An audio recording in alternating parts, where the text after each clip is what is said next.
Welcome to the Reformation Charlotte podcast. I am your host, Jeff. Tonight, I have with me my co-host, Greg Smith. Tonight, we're going to be doing a follow-up on our last podcast. Our last podcast was about, can Christians righteously support the Democrat Party? And Greg wanted to make some clarifications on some things he said in that last podcast. So I'm going to hand over the mic to Greg and let him get started with this. Go ahead, Greg. Well, thank you very much, Jeff. It wasn't so much, it was some things that were discussed. And yes, some of the things that I said as well.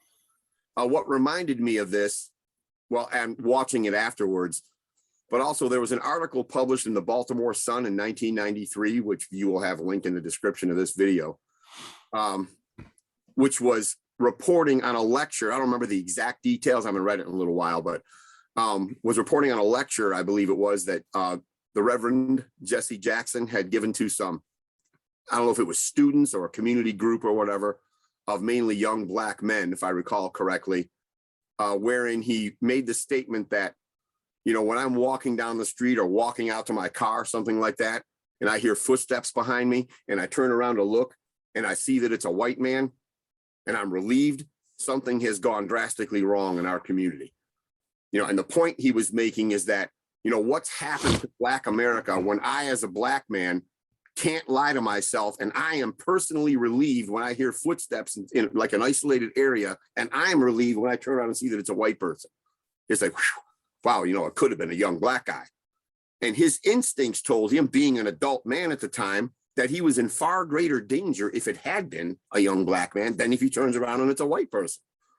Now, we can discuss causes of that, which hopefully we'll get to. But the point of the matter is that this man, who was a pillar for a long time in the Black community, now he's been out of the news for quite a while, but he's just the occasion for this and not necessarily the point in and of himself. Now, we can discuss the causes for that, but the fact that it is indisputable. Because one of the things that I said in the last podcast was I was talking about how, you know, having a free and just society wherein some of its citizens are excluded by design is both hypocritical and unfair.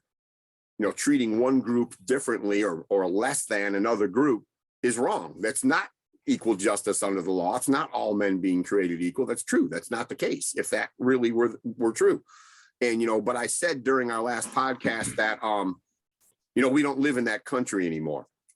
And which is true, but as I was watching later on, rewatching the podcast after you put it up on YouTube, I realized that I will have some conversations with some people that will be along the lines of, yeah, well, you know, you've never been Black. You've never been pulled over for no reason. You've never assumed to have been a criminal just because you have Black skin. You've never been treated more harshly. Or again, the main thing is being assumed to be a criminal or more likely to be criminally minded just because you're Black. And you know what? That's true. That does happen. There's no denying that. I mean, we can say it doesn't happen, but it does happen. My contention is that it's a relatively small percentage of Black America that gives the rest of Black America that reputation.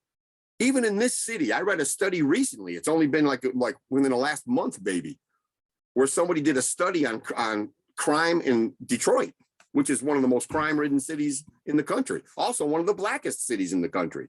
Now, people can jump all over me and point, I knew it. See, there he is going down that road. Look, that's a fact. It's one of the Blackest cities in America, and it's one of the most high crime cities in America. Again, if we can't even talk about reality, facts, nobody will ever get anywhere. But what was being propounded in that particular study was that, you know, Detroit has a population of about, I think, 700,000 now, something like that, which is way down from its peak. But it was saying that it's only a couple thousand Detroit citizens that commit almost all the crime. You get my point there? Well, I was going to say, I think you should clarify that correlation does not necessarily equal causation. Well, yeah, I hadn't gotten there yet. Because, okay, you know, I do have people who come to me, and during the course of conversation, they do believe that Detroit is one of the highest crime areas because Black people are just more given to crime than white people are. I reject that categorically and outright. That's not the reason. And we touched on this a little bit in the last podcast. Go ahead.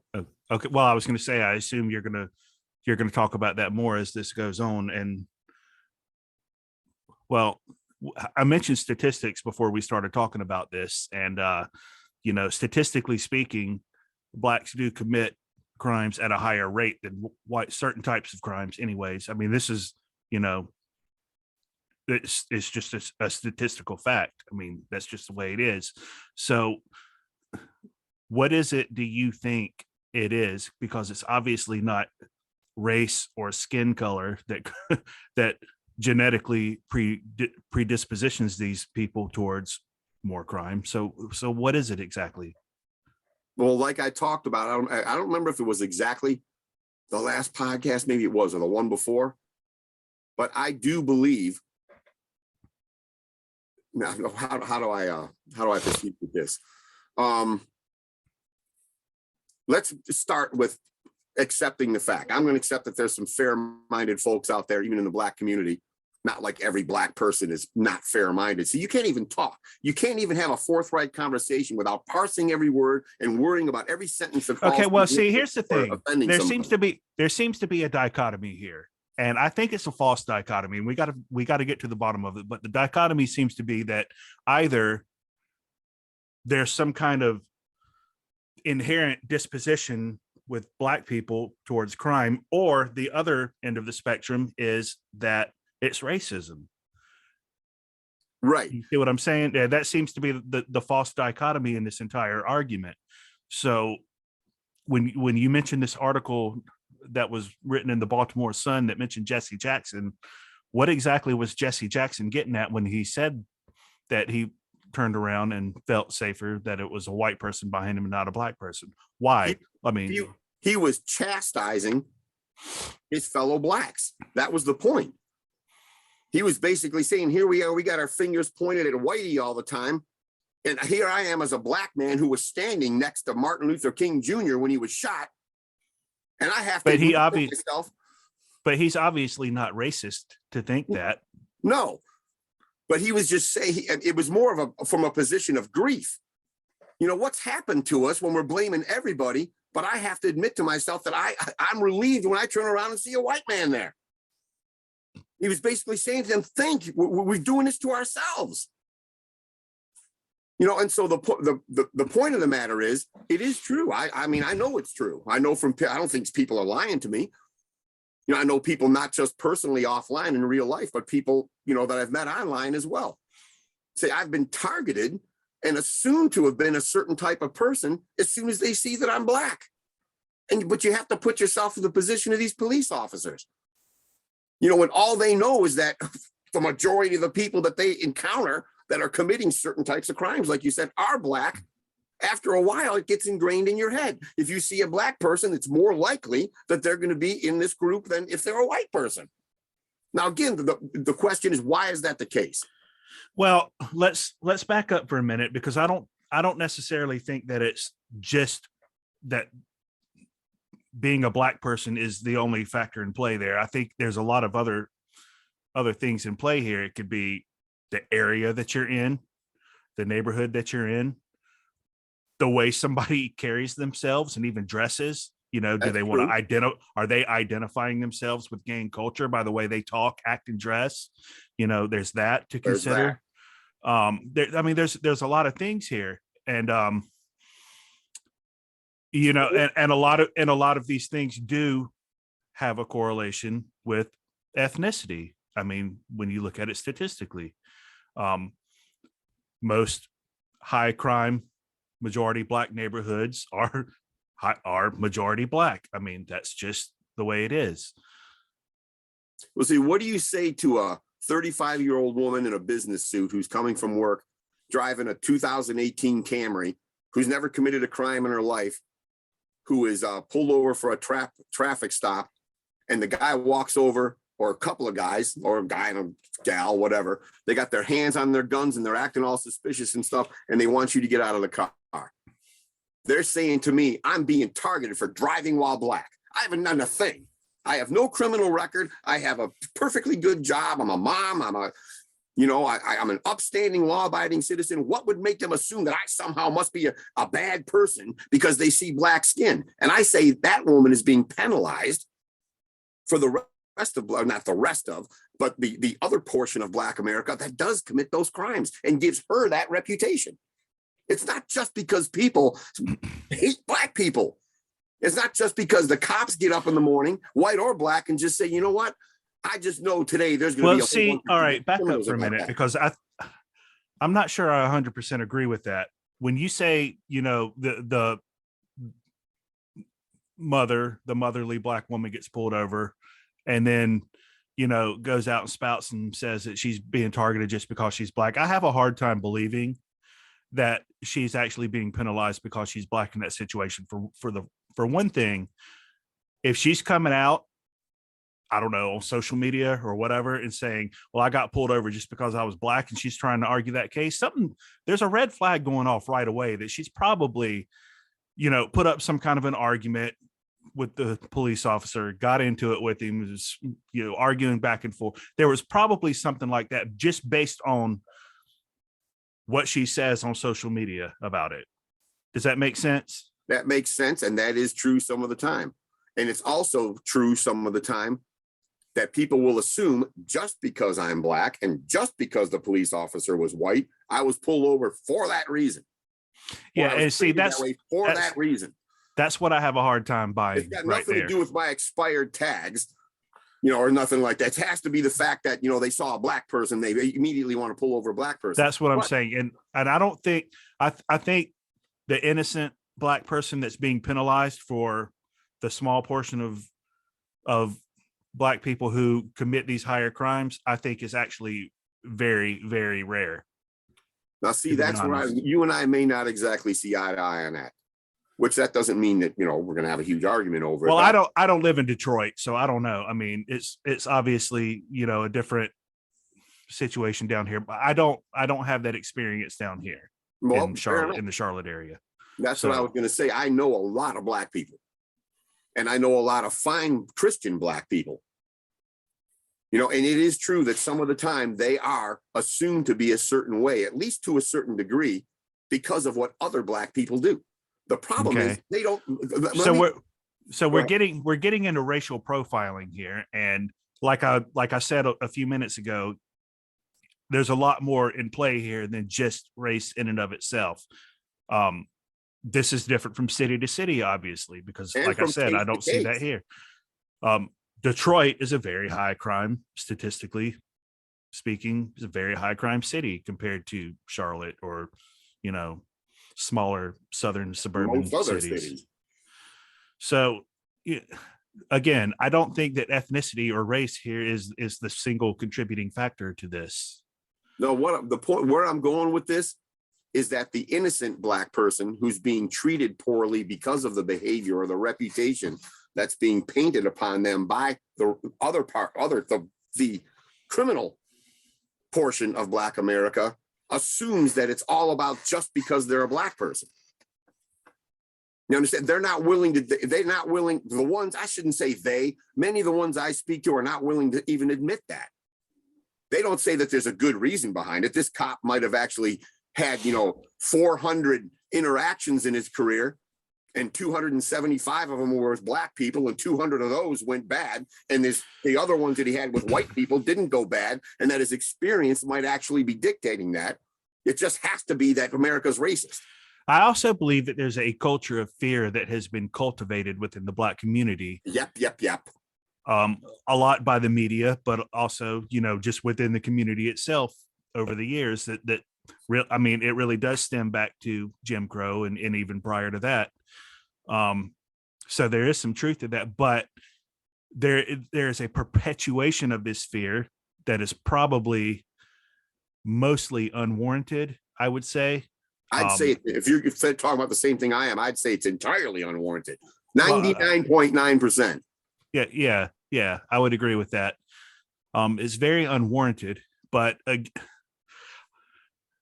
well, go ahead with your point that you were going to make, and then I'll come back to my other point later. Let me see if I can expand upon the point I think you're trying to make at the moment. I watch a lot of YouTube videos of police interactions. It's become almost like a research project of mine. I've seen hundreds of them. White cops, Black people, Black cops, white people, mixture of both. They're all over. You could spend 6 months watching 50 of them a day on YouTube and never get through them all. And I have seen a pretty high number of just exactly what I think you're talking about. Cop pulls it over, thank you very much, license. And it's before they even get to the window, this person's terrified. They're absolutely petrified. It's a white cop being perfectly polite. No, could I have your license and registration? And you can see, don't, calm down. I'm just need to see your license and registration. Your tags are expired, or you were going 16 miles over the speed limit. This is a routine traffic stop. This person in that car is genuinely terrified that they're going to be killed. They have been convinced by watching this stuff on the news that white cops are hunting black people. The idea of just a routine traffic stop. Oh, okay, I didn't get to my tags yet. Okay, well, you have to take care of that. Here's, thank you very much for your cooperation. On your way. You can see it in their face. These people aren't faking. They are terrified that this cop is going to harm them for absolutely no realistic reason whatsoever, other than the fact that the media, like you said, has convinced them white police officers are hunting black people. And statistically speaking, I'm not going to say that those things don't exist. There are some questionable cases, but they are in the infinitesimally microscopic proportion where you actually can demonstrate any motivation on the part of a white police officer who actually wants to harm black people. So you get what I'm saying? I see these people's faces, men and women. You can see it in their eyes. They are genuinely terrified of this police officer who means them no harm at all. Just for doing what happened. I've been pulled over by black cops. I've been pulled out of my car twice in my life, once in Pennsylvania and once here, both times by black cops. And both times, incidentally, if you can believe this, because I was mistaken for a robbery suspect, both my vehicle and myself. Both times it wasn't me, and they found out. But, the time is right over here. Wasn't even like 2 miles from here. I was on my way to work years ago. They pulled over my van, guns out, step out of the car, please. I'm like, yes, sir. What's this all about? And, they pat me down and stuff. We have to detain you. They told me basically your description and the description of your vehicle matches a robbery suspect that we are actually looking for. And I was like, well, you are most certainly going to find out that it's not me. And they did. It took like 15 minutes. And I heard the thing on the radio. He's talking back and forth, and he come walking over and said, it's not him. And they were very professional, apologized, didn't mean to, slow you down on the way to work, just doing our jobs. We wound up, what was funny? They were not happy with Kwame at all. Kwame Kilpatrick was mayor of Detroit at the time. We wound up talking for like another 10 minutes, just small talk. The point I'm making is that of course I'm not black and they're white, but I didn't hold some kind of animosity. They're doing their job. I looked like somebody they were looking for. They found out it wasn't me and they let me go. That's how it works in a civilized society. We have to be able to reverse that, where you have black citizens in the vehicle and white cops, which is the case almost all the time, who are also just doing their jobs. They're not looking for somebody to kill today, somebody to harass because they're bored and don't have anything else to do. So when I say in the last podcast, we don't live in that country where blacks are singled out like they used to be for injustice and so on and so forth. There'll be people out there who will hear that and say, there he goes. He has no idea what I go through. And you know what? They may be going through that, but they're going through that because of a reputation gained by Black America through a small portion of its citizens that do dominate the violent crime statistics in America. One more thing, and I'll let you talk. It'll be your turn in a second. Won't that be wonderful?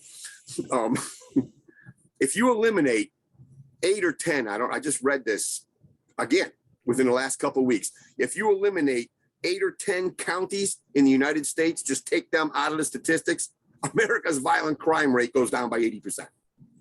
We go from like the 5th most violent country in the world down to like 36th. If you just take and snip those 8 or 10 counties, which are all all urban, all dominant black, and all run by Democrats, every last one of them. If you take them out of the statistics, the United States violent crime rate drops by 80%. 80% of the violent crime is committed in like 10 counties. So, the police get a hold of that information and they're just thinking like, if I see a black person, they are more likely to be a criminal. That's not a stupid, unreasonable thing to think. But the problem is the people on the other end of that are thinking, I'm not a criminal. I haven't done anything. And of course you're not. But the reason you're being treated this way is not because white America hates you, it's because of a reputation that's being painted upon you by Black America. Okay, that actually brings me to the question that I want to bring up about racial profiling. Is that necessarily evil? I don't think so. I don't think so either. I mean, we see in scripture, Paul says in Titus 1:12 that all Cretans are liars and evil, lazy gluttons, so he's obviously racially profiling these people. I'm sure but he doesn't mean every single Cretan, but in the predominance. Right. I mean, right. I mean, he's talking about it in a collective sense here. But in a law enforcement sense, I mean, what do we do with that? I mean, is that really with racial profiling? Yeah, I mean, because let's just be real. It happens. Racial profiling happens. I mean, it just does. Yeah. When I was in Korea, when I was in the army, being a white male got me into a lot of positions where I was not allowed to enter certain buildings just because I was a white male. They associated with me with the United States Army. They didn't want me there. Had nothing to do and the reason is because white males from the United States Army had a reputation over there of getting drunk and causing a lot of trouble. So if I wanted to go to a certain restaurant or a bar or something like that, good luck getting in half the time. Yeah. So obviously, law enforcement, what do we do with that? Yeah, I mean, well, there's a definition of racial profiling has to be made here. Let me go with this. Start with this. I don't know how many years ago, but for a while there, especially in places like New York, the ultra leftist liberal toilet of New York, and take it from one who knows, I lived there 7 long, hellish, miserable years. They made it so that you couldn't even give what the racial or what ethnicity somebody was when reporting a crime. You call up 911, how can I help you? Oh yeah, there's some guy just robbed a woman, and you couldn't say it was a black man, Hispanic. You couldn't say that was racial profiling. That's preposterous. That's one of the most, from a visual standpoint, that's one of the most standout characteristics of any person, including me as a white person. Thankfully, they got over that. In watching these videos on YouTube, a lot of them include the 911 calls, and they'll get on there. 911 operator, my name is Patrice, whatever. And somebody's in a panic, they're reporting something. The next thing out of their mouth, or one of the first couple questions, is white, black, Hispanic, or Asian. In California, especially, a lot of these are in like LA, Sacramento, areas in California. White, black, Hispanic, or Asian.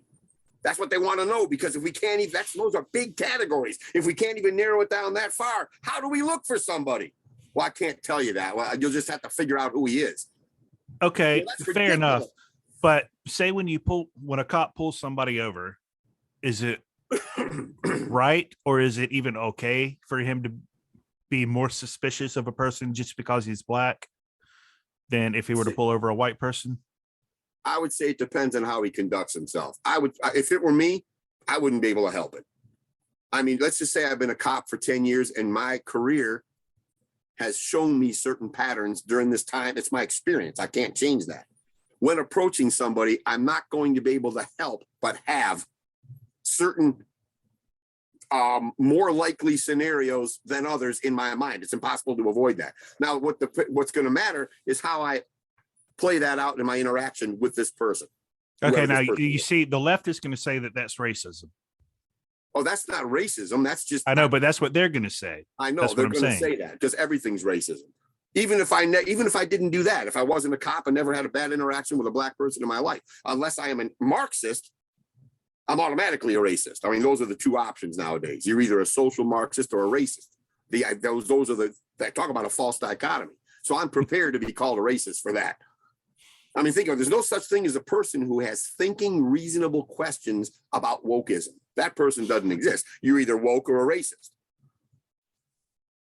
But what I'm saying, that'd be the same for a black person or black cop. You can talk to most black cops in black areas, and they're going to tell you, when I pull somebody over, just like Jesse Jackson, I think certain things are more likely with some people than others. You know, you see a guy in a suit and tie coming from a meeting at the Renaissance Center or one of the hotels downtown, one of the convention centers, gets himself lost from out of town, and here he is out on Grand River or something. He gets pulled over. The cop walking up on this, whatever, nice car, guy, nicely. He is not going to assume this guy's one of the gangbangers from the hood that might blow his face off if he walks up to the window. He could tell me he sees that just all of them the same. No, you don't. You're lying. I'll tell him right to his face, you're lying. When you walk up to a certain type of car with a certain type of person in it, you think different things about what is more likely to happen in that case than if it's somebody else who looks like they're just lost from out of town, a white person, whatever, dressed nice. You're going to think different things about that. You are not going to think you are likely going to be done harm by that person. That's not racist. It's not anti-racist. It's just simply experience. You can't escape what your experience is. When you experience enough things, enough times, that becomes part of how you view life. Everybody, no matter who you are, that's not wrong. It's unavoidable. Yeah, that was one of my long spiels. That means you have one coming now. No, not necessarily. The reason I wanted to bring this up, and the reason that the Jesse Jackson, or the article about Jesse Jackson, was what came to my mind, was because I left a bunch of loose ends. You know, if some of the people I know would have watched that last podcast, they'd say he is clueless. He doesn't understand what it's like to be black. Of course, he says none of this stuff happens anymore. Of course, he says America's over racism and all that. He's never been black and had to live. You know, so I wanted to clarify that there's much, I've thought about this much deeper than the last podcast might have shown forth. Fair enough.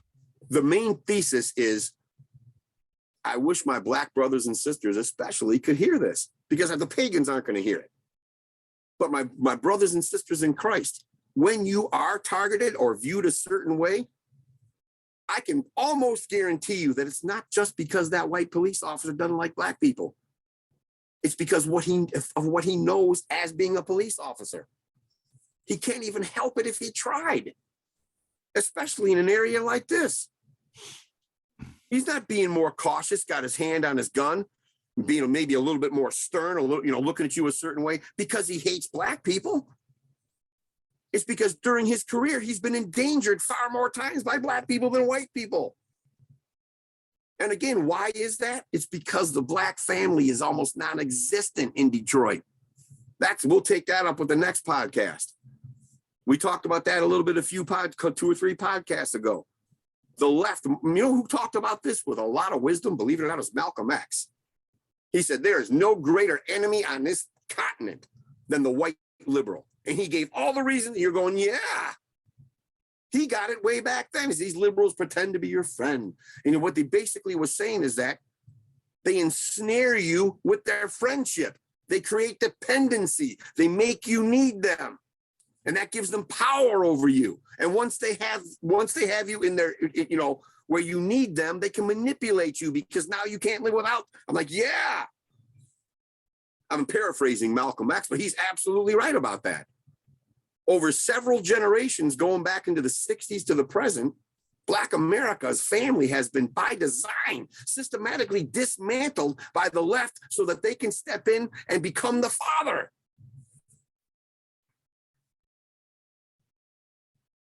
And that hasn't been, and why that hasn't happened as much for white America is because white America doesn't have the history of slavery. You can't convince white Americans as easily that they're victims by definition as you can Black Americans, because the whole narrative of slavery gives a ready-made weapon in the left's arsenal to convince people that the only reason their life is the way it is because white America is keeping them down.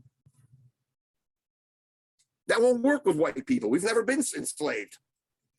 At least not here. So the bottom line is that, Black America was a ready-made voting demographic. Just beat them over the head for years. Look at how it is. Look at how it is. White, and you need us. You need us. And once the government gets their hands in, look what's happened to the Black in the city of Detroit. 80+% of all children are born out of wedlock. 80%. And what frustrates me the worst about Christians is that somehow they think that isn't really a huge contributing factor to the problem.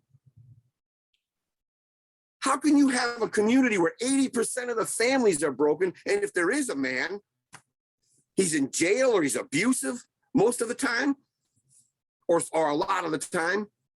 Again, not because he's black. It's not because he's descended from Africa, but it's because he has been a victim of leftist propaganda that has destroyed that community.